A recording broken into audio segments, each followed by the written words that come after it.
Good afternoon, Vietnam. Bob here again with your next installment of my little vacation here through the War of the Ring tournament. So here we are in game number 2. Myself against Hakuna Matata. I will give you 12 seconds in case you haven't watched that one before I spoil it for you. Just kidding, it's less than 12 seconds.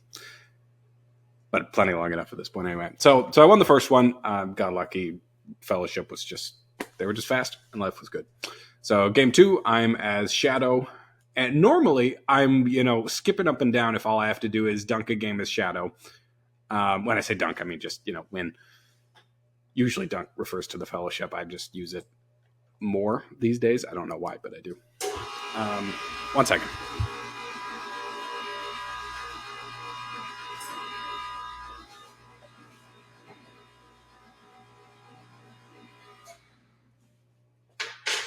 Sorry, there's a very noisy machine that starts up behind me sometimes, and I didn't want to bother pausing the video and doing more editing. So, anyway, what was I saying? Right, normally I feel a lot more confident on Shadow, but I looked it up recently, over the last 17 games I've played, there have been 14 wins for the Free Peoples. When I'm playing the Free Peoples, I just win more over the last little bit, and when I'm playing Shadow, I've just been losing a lot over the last little bit. So, my Free Peoples and Shadow ratings are only 30 points away from each other, which is the closest they've ever been that I can ever remember. It's been a really weird last while of playing this game. So for now I queue into a game and I don't feel that confident anymore that Shadow's going to win. That's the way it used to feel. Now it feels a lot more like I don't know what's going to happen. I just could be anything. So anyway. So Fellowship, okay. I start with Kings Revealed and a red tile, reasonable cards. He gets Brand Wheel right off the start. So that's a good start. That's a very nice card to have as Free People. So I do my usual 0 eyes, and it actually rolls 0 eyes. So that's ominous.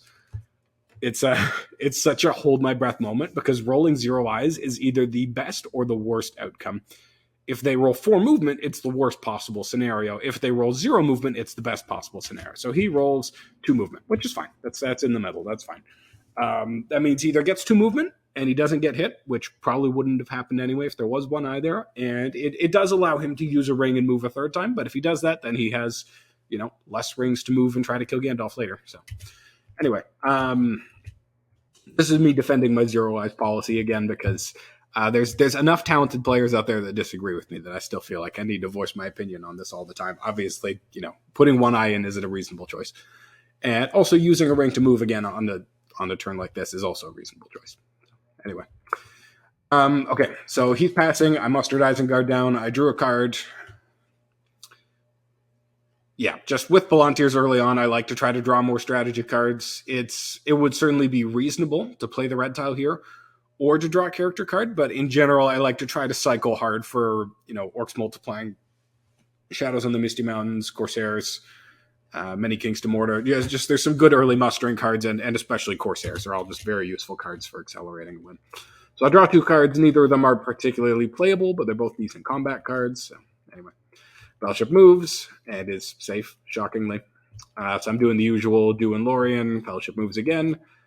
In comes Saruman. Yeah, he's used both his Wills of the West, so I might as well be getting Saruman now. Doesn't really make a difference.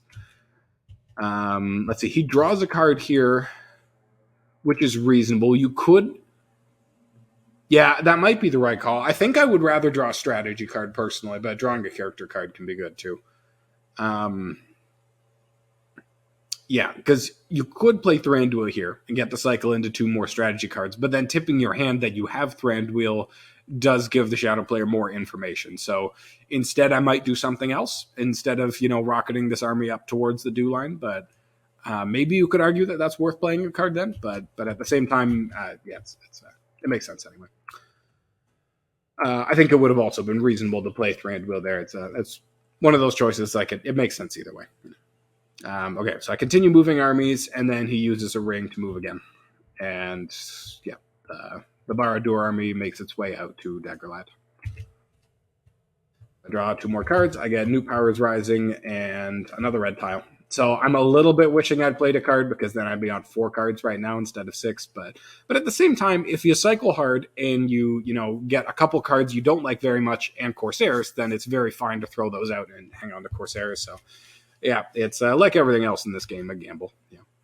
So I okay 1 eye because I have to, and I roll 2 more, which I'm sad about because I'd really rather not, hit him and allow Gandalf to come out. So I muster Sauron to war. He plays Elven Cloaks and gets to cycle another character card.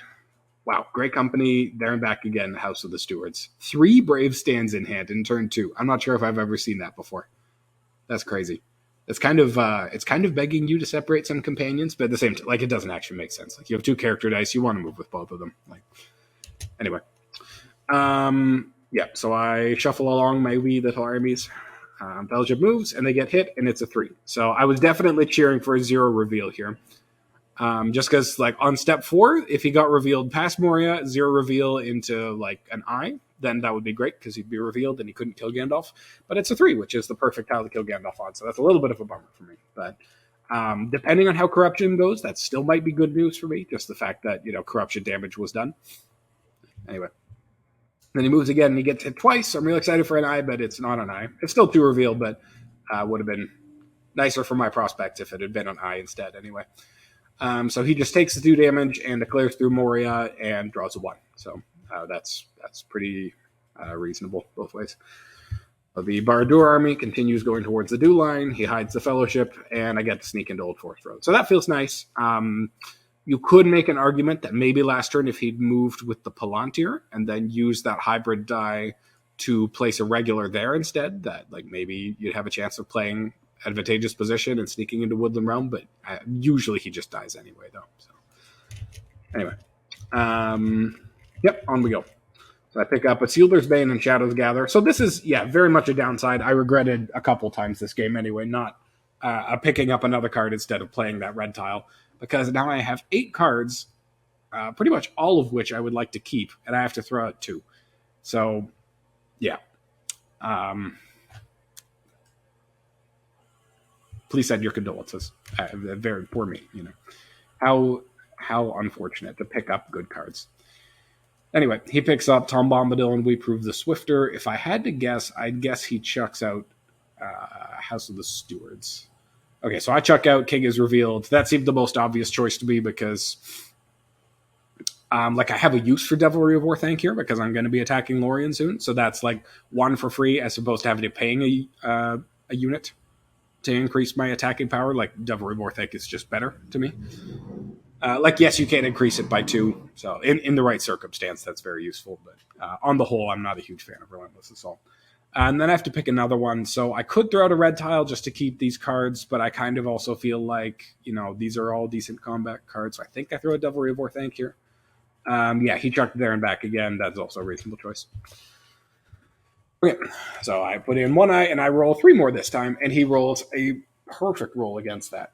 So 1 Will of the West to get Gandalf, 1 character die to move once, because you don't really want to move a second time against 4 eyes, and then 2 hybrids to do defensive things with against 4 eyes. So I did not enjoy this turn at all.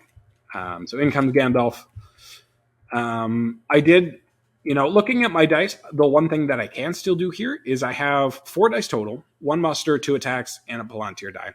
So using my ring, then I can have 3 attacks and a muster, and that is enough to besiege Lorien, besiege Woodland Realm, attack Woodland Realm once, and then the elves are at war, so I can still at least get the Witch King this turn.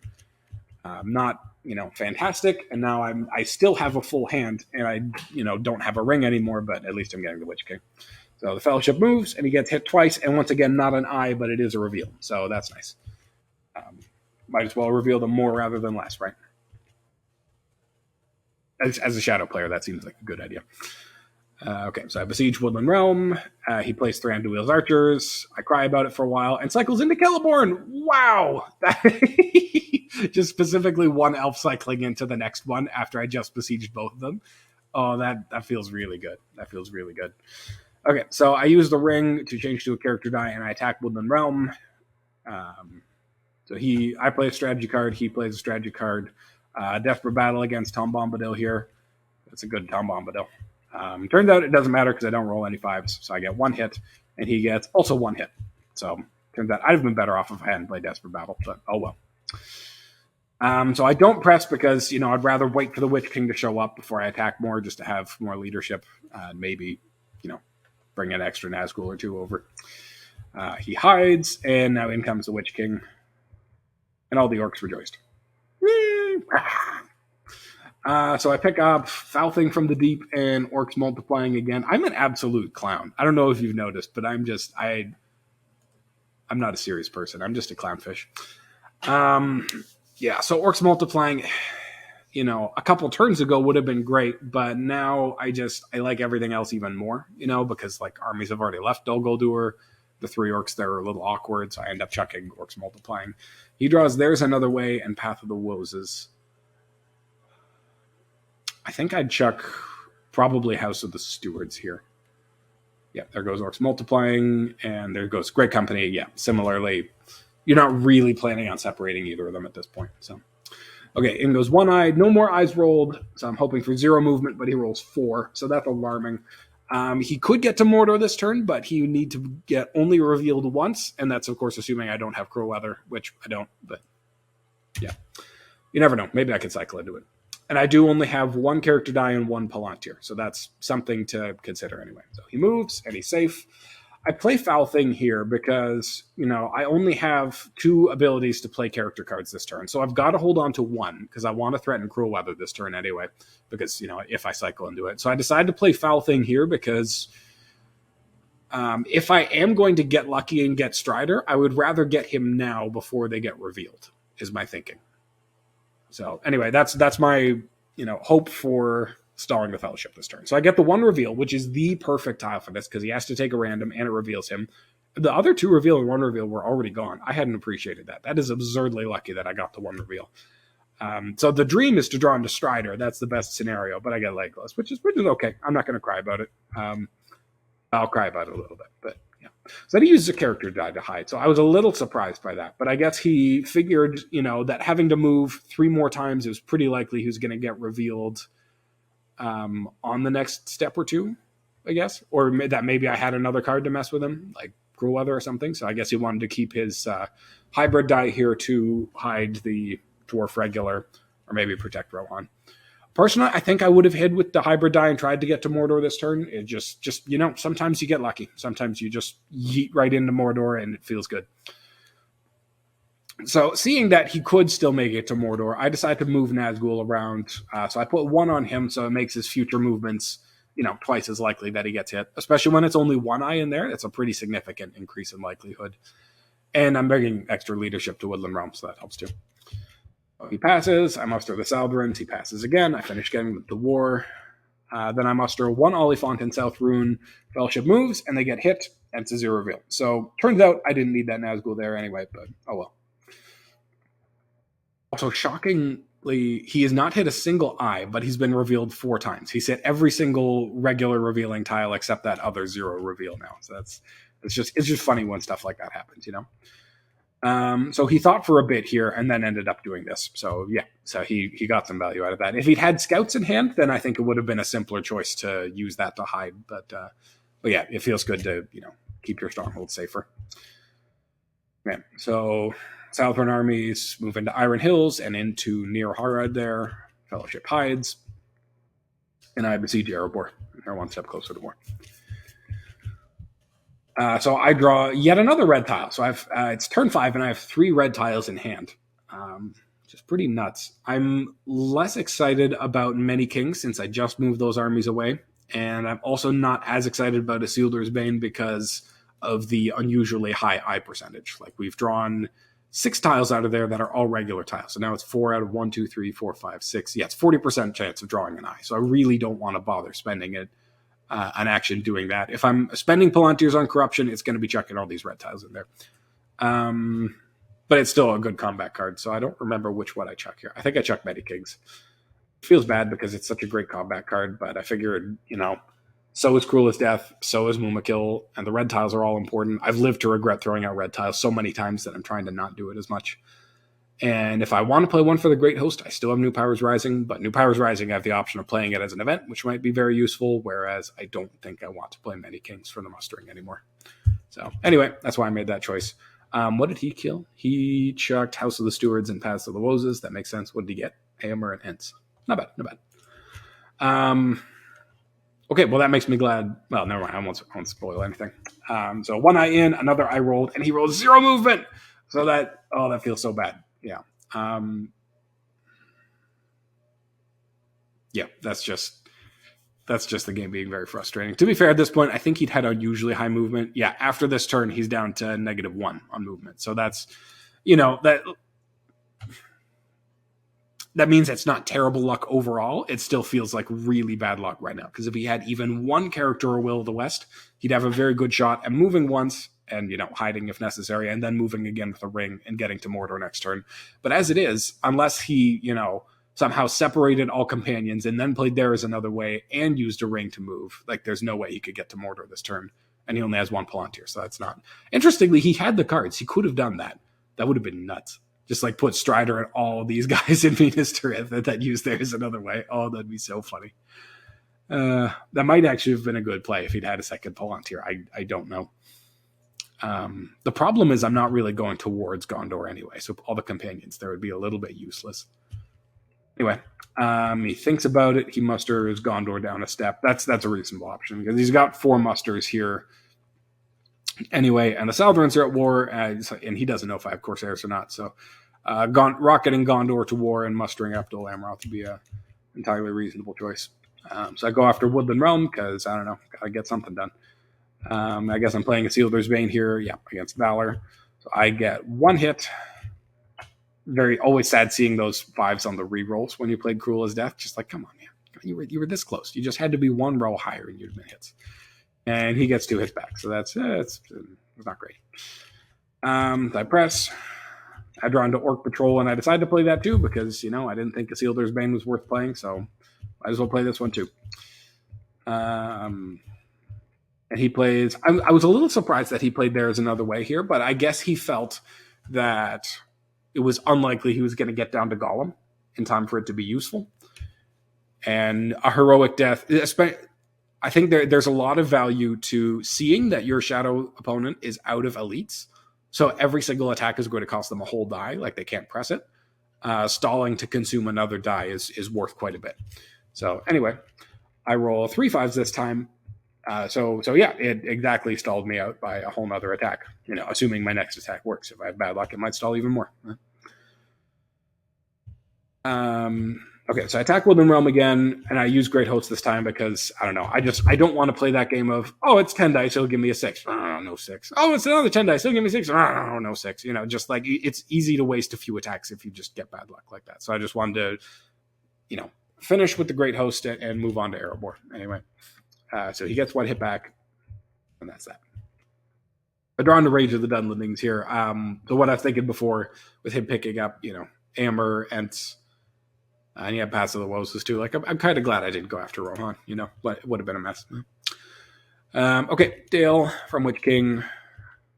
I'm just cycling Rage of the Dunlendings again. I'm hoping to get to Corsairs here. So no hits. And I roll 3 6s. So the kill is somewhere around here, around where the Fellowship is. And where I am is Woodland Realm. So the kill is significantly over. It's overkill. Okay, so we attack Dale and we move in. So I'm a little worried. This is the downside. Attacking Dale, moved the north 2 steps down to war.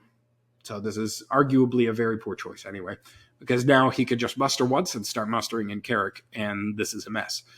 The downside to waiting is that, this way I'm walking the Witch King and the troops closer to Erebor, and I wanted to attack Dale at some point anyway. But... and I also, I'm not letting him sit around all game waiting for King Bran, so that it's even more of a pain when I get there. So, anyway,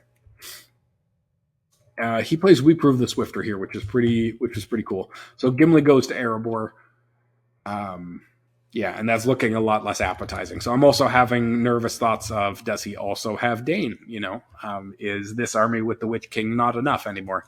Because if I have a couple decent cards, We Come to Kill and Mumakil are both okay.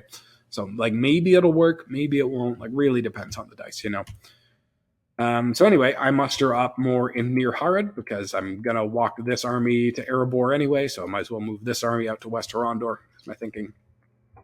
He musters the north to war. I come out from Eagle's Eyrie here just because I wanted to try to force him to pick, that he can either finish mustering Gondor down and prepare Dol Amroth for the Southrons, or he can muster in Carrick and keep it right now. So I guess that's why I didn't want to move the 2 orcs off Dale yet, just in case he did, like muster and come out for Woodland Realm. I wanted to be able to fight him for that.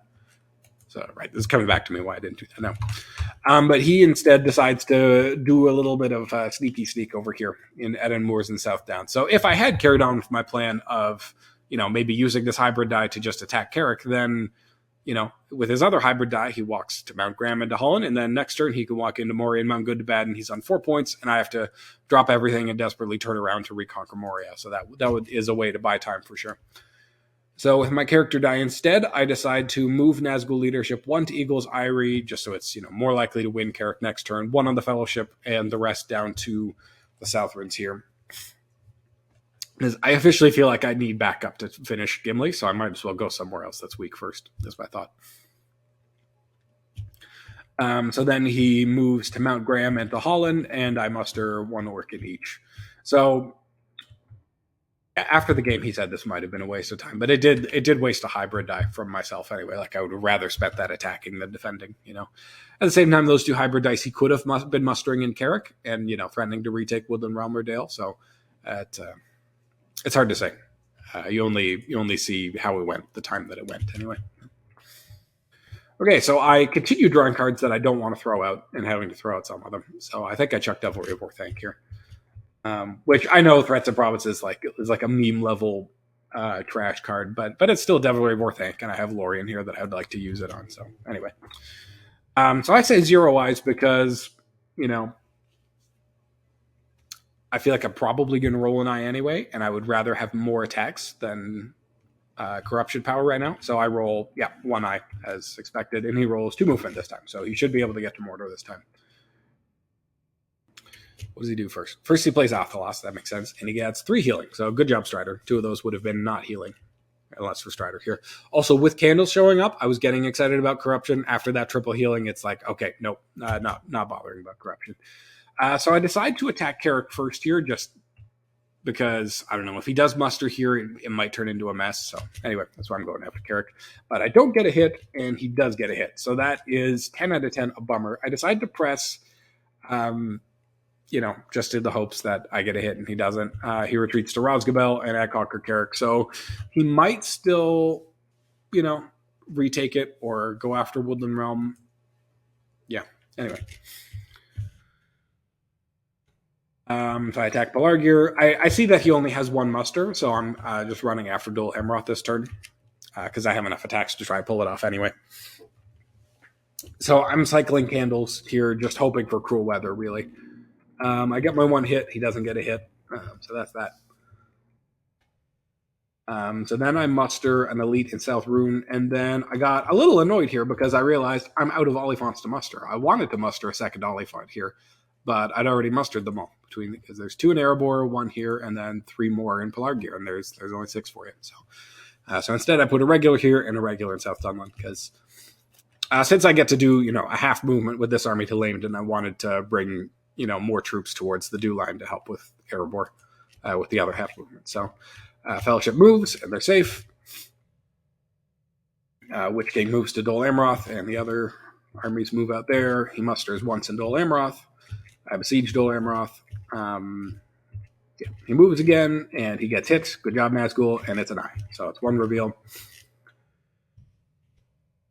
And it's another eye. So that's a little bit of bad luck, but honestly, I think I've had more good luck for sure so far. So I don't really have anything to complain about here. If he hadn't got revealed, I would for sure attack Dol Amroth and cycle a character card here. But since he got revealed anyway, I'm cycling, I think, the weak up to kill here, just because it's pretty good value with 3 elites. I roll 1 hit. He rolls also 1 hit. Then with the post, I get 1 hit again. I press. Sorry. Okay, we back. So pressing against Dol Amroth because, I figured there's a chance that he had Círdan or Imrahil in hand, and that he didn't play it yet because he wanted to save that die in case he needed it to ring move again. So that's why I'm, not only, because my army can easily afford it, And you might as well conquer it faster rather than slower, but also because I'm worried about those cards. That's why I'm pressing here. So I press, and I feel like my army's strong enough that there's a good chance I don't need to use any more cards. So I say no card for now, anyway. He plays Daylight. I get 1 hit, which is about average. He gets 0, so that's moderately unlucky. I press again, no card, and I get 2 hits. So very pleased with myself for not, panicking and playing another card because I'd rather save that. So he draws a character card, which I'm a little surprised by. I think if I were him, I would have either hidden the Fellowship or played Celeborn. Maybe he was excited for a blue tile, though. Blue tiles help. And I go ahead and play the Ring as mine because out of the 3 red tiles I have, that's the most annoying one to run into because it will probably do more damage than a 1, and it also, reveals. Okay, he draws Mithril Coat. The other thing he drew. Oh, he hasn't drawn the other one yet.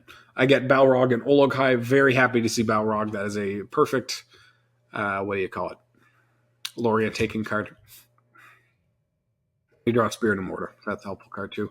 I check Lure of the Ring, I guess, just in case I roll one of those turns where it's like 3 eyes and 4 Palantirs.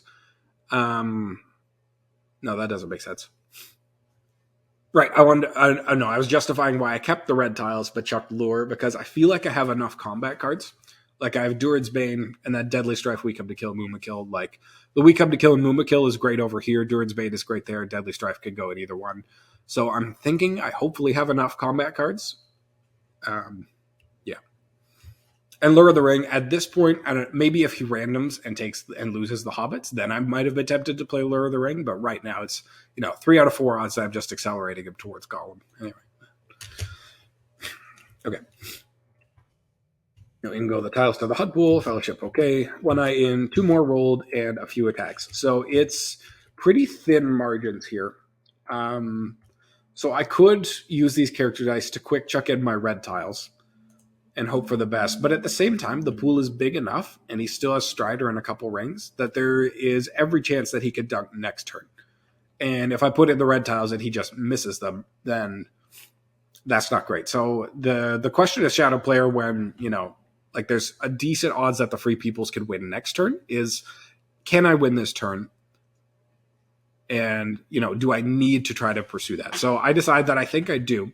So my plan is I'm going to bring in the Mouth of Dol Guldur, and then I'm going to use 1 character die to rearrange leadership. So I have some on Lorien and some on Erebor. Then hopefully between Balrog and Deadly Strife, I could take out Lorien in 1 shot. And then, so that's, 1, 2, 3 dice that I spent there. And then I'll have 3 more so that I can go walk, and attack and hopefully blow up Erebor in 1 shot too. Like that's a little bit lucky to pull it off like that. But I really think that that's what I have to shoot for right now. Because I think there's a very real chance that he could win next turn. So in comes the Mouth.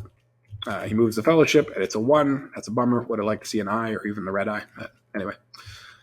So yeah, I bring in the Mouth, and I move leadership like this because I'm thinking between Balrog and Deadly Strife, like I only get 2 rounds here. And I think between those 2, that should do it, and they don't need the 4th leadership. Whereas Erebor is more likely to get stalled out. So the extra redraws from the Witch King and the 5th leadership is more likely to be more important here. So that's why I make that choice anyway. Now, Fellowship moves again. It's a 0 reveal. So there it is. There's the last one. He drew every single standard revealing tile this game.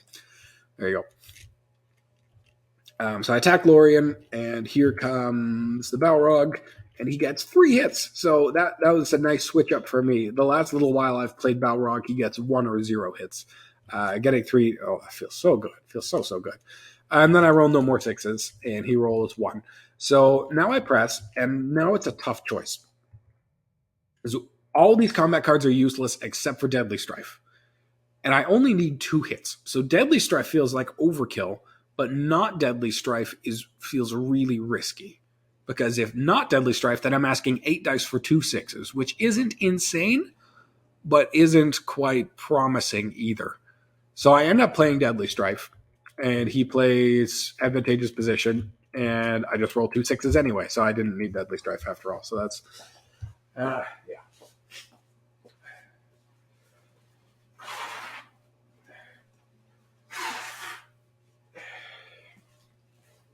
Sorry about all the pauses here. I visited a house with cats yesterday, and my allergies are still bugging me. It's nuts. Ugh. Or I'm sick. One of those two. I don't know.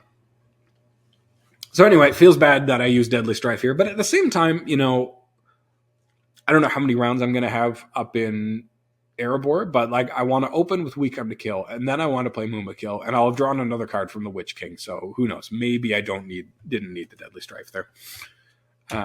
So yeah. Anyway, the plan is still on track. The plan can still work anyway. So I move this army to Lamedon and that army to there, and he thought for a long time here, and made the choice that I was most afraid of him making, which is to use a ring to attack Pelargir here. Because he could see that I want to use one army die to bring reinforcements to Erebor and reinforcements to Pelargir at the same time. But if he takes Pelargir, then I have to use that as an attack.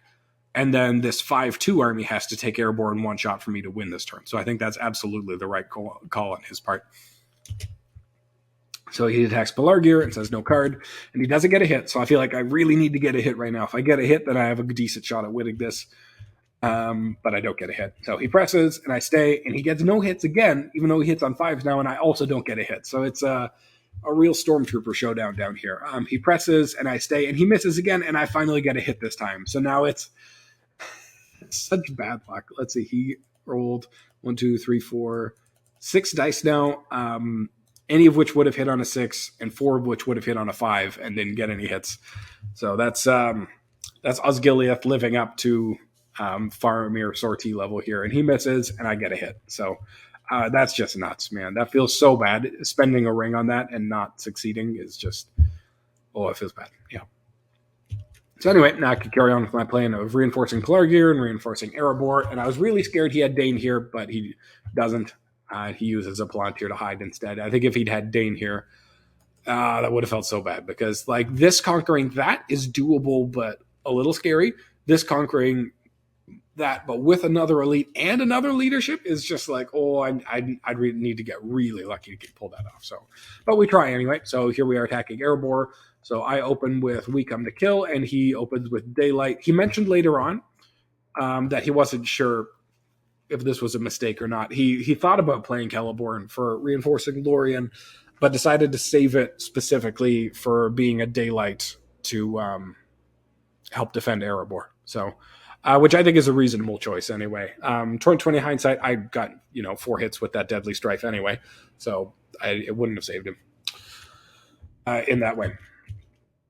So I roll 1-6 on 6 dice, so that's nice. And he gets 4 hits back, so that is a hard punch from Gimli there. I take 3 Southern regulars, 1 Sauron regular. I'm just highlighting that because it comes up in the chat. He takes his 1 from that, and then I get 1 hit from the We Come to Kill. So yeah, he asks about it. The game's code is a little bit clicky like that, just because it says 3 for the Sauron regulars, but it doesn't give a number for the Sauron regular. He's just checking if I actually took 4 or not. Anyway, so yeah, he takes another hit, and I press, and I draw into Onslaught, which is perfect. That is like a fantastic third card to play to try to finish it off. So I'm going to play Mumakil next, hopefully get a couple more hits, then press 1 more time and play Onslaught and throw every body I have on it -1, and hopefully finish off Erebor that way. So I play Mumakil, and I roll 3 hits, and he rolls only 1. So that's GG, because +1 from the Mumakil. If you score more hits than your opponent, you get an extra hit. So there's 4 hits. Gimli just gets absolutely stomped on this time. Yeah, so not the